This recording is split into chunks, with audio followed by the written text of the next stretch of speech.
जो press conference है या तो मोबाइल इसका संबंध कल्याणपुर थाना कांड संख्या 344-24 से है।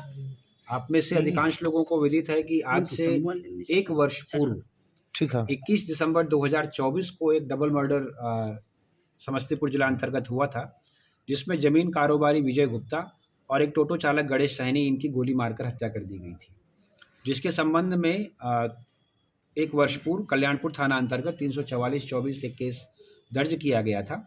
और इस कांड में अग्रिम अनुसंधान के पश्चात मार्च 2025 महीने में एक संदेही व्यक्ति थे सुधीर मधान, इनको उस समय जेल भेजा गया था।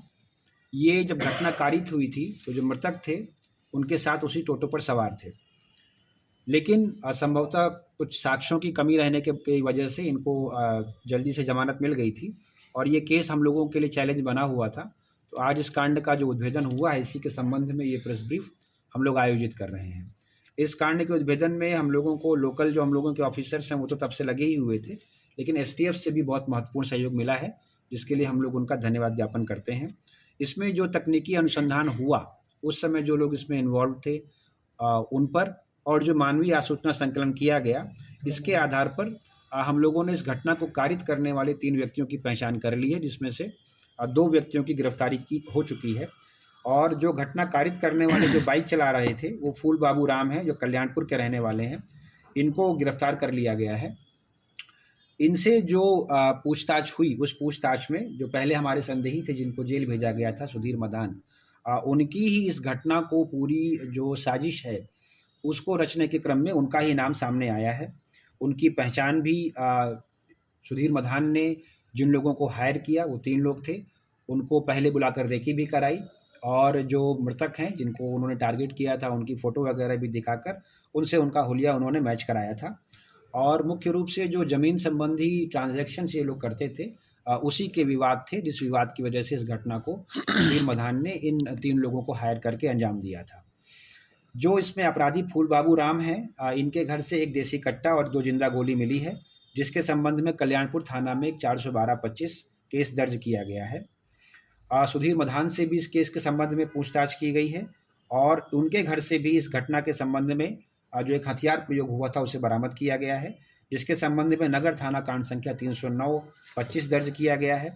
और जो हम लोगों के इस गाड़ी को जो वाहक थे फूल बाबू, उनसे जब पूछताछ की गई तो 2 शूटरों की पहचान की गई थी हम लोगों के द्वारा, जिसमें से आशुतोष सिंह को गिरफ्तार कर लिया गया है और दूसरे शूटर की पहचान भी हम लोगों को हो गई है, लेकिन अरेस्टिंग के लिए हम लोग उसका नाम अभी डिस्क्लोज नहीं कर रहे हैं।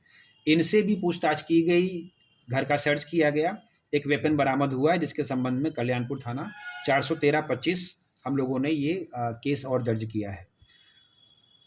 इनके जो सुधीर मधान के लड़के हैं, इनकी भी भूमिका इसमें सामने आई है, और कुछ किस्तों में जिन लोगों को हायर किया गया था इनको लगभग 5 लाख रुपए देने का प्रॉमिस किया गया था, लेकिन 1 लाख रुपए कई किस्तों में इनको दिए गए हैं, उनको भी गिरफ्तार कर लिया गया है। तो अभी तक जो गिरफ्तारी हुई है उस घटना की पूरी साजिश रचने वाले सुधीर मधान जो हैं उनका आपराधिक इतिहास भी हम लोग दे रहे हैं। कल्याणपुर, वारिसनगर और बलिगांव थाना में उनके ऊपर पहले से केस है। एक और केस है जो कल्याणपुर थाना कांड संख्या 12-24 है, इसमें एक गोली मारी गई थी एक व्यक्ति को। यह कांड भी जांच में चल रहा था और इसमें भी कुछ लोगों का नाम संदेह के आधार पर आया था। इस घटना को कारित करने में भी जो ये आशुतोष सिंह वगैरह हैं इनकी भूमिका सामने आई है। तो इस ऑपरेशन से एक और कांड का उद्भेदन हुआ है। अभी तक की इस घटना में घटना कारित करने वाली जो बाइक थी, इसके अलावा 2 देसी कट्टा, 4 जिंदा गोली, 1 देसी पिस्तौल, उसकी 5 जिंदा गोली, आईफोन और मोबाइल बरामद हुआ है। और सबसे महत्वपूर्ण ये है कि इन लोगों के आपस की बातचीत, आने जाने, रेकी करने, इन सभी के संबंध में जो टेक्निकल एविडेंसेस हैं वो भी हम लोगों ने कलेक्ट किए हैं, और हम लोगों की कोशिश होगी कि जल्दी से जल्दी हम लोग इन सारे अभियुक्तों के लिए इनको गिरफ्तार करके भेज रहे हैं। एक महत्वपूर्ण चीज़, चूँकि इनको बेल मिली है, इसलिए इन अभियुक्त के बेल कैंसिलेशन के लिए भी हम लोग प्रस्ताव आगे बढ़ाएंगे।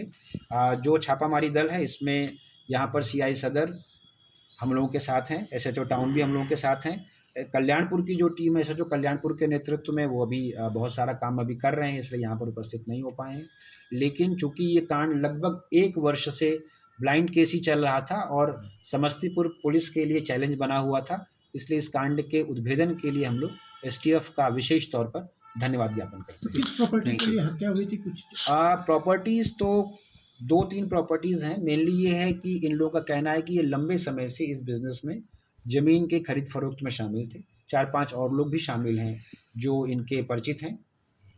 लेकिन इनका कहना ये है कि सारे ट्रांजैक्शंस में जो ये लोग साथ में मिलकर करते थे, इसमें जो मृतक थे वो ज़्यादा बड़ा शेयर रख लेते थे और उनको कम शेयर देते थे।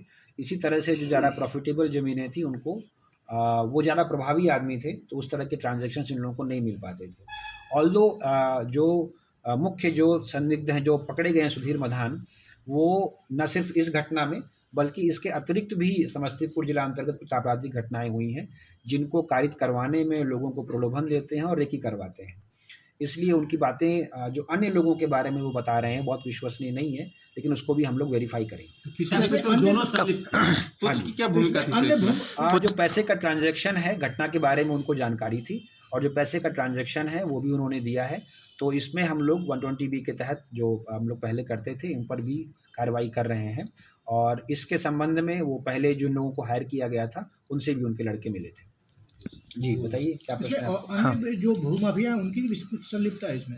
भूमाफिया की संलिप्तता नहीं है, लेकिन हम लोगों की जो पूछताछ हुई थी उस पूछताछ के संबंध में जो मुख्य अभियुक्त हैं सुधीर मधान, उन्होंने ऐसे कई लोगों का नाम लिया है जो उनके अनुसार इस घटना को कारित करने में कम से कम उनको प्रोत्साहन तो दे ही रहे थे, लेकिन बिना एविडेंस के और बिना इसके वेरिफिकेशन के हम लोग कुछ नहीं कह सकते। तो वो सारा अग्रिम अनुसंधान और वेरिफिकेशन का विषय है। सुधीर मधान जिले में कब से जो है आपराधिक घटनाओं को अंजाम दे रहे थे? इनके संबंध में जो इन लोगों के इनके आपराधिक इतिहास हैं वो तो एक बहुत पुराना केस वैशाली थाना में बलिगांव में वैशाली जिले में 2009 का भी है, लेकिन इधर हम लोगों को कुछ जानकारी प्राप्त हुई है। कुछ जो ऐसी घटनाएं लूट और डकैती से भी संबंधित घटनाएं हैं उन अपराध कर्मियों के साथ भी इनका संबंध और इनका संपर्क पाया गया है। Thank you.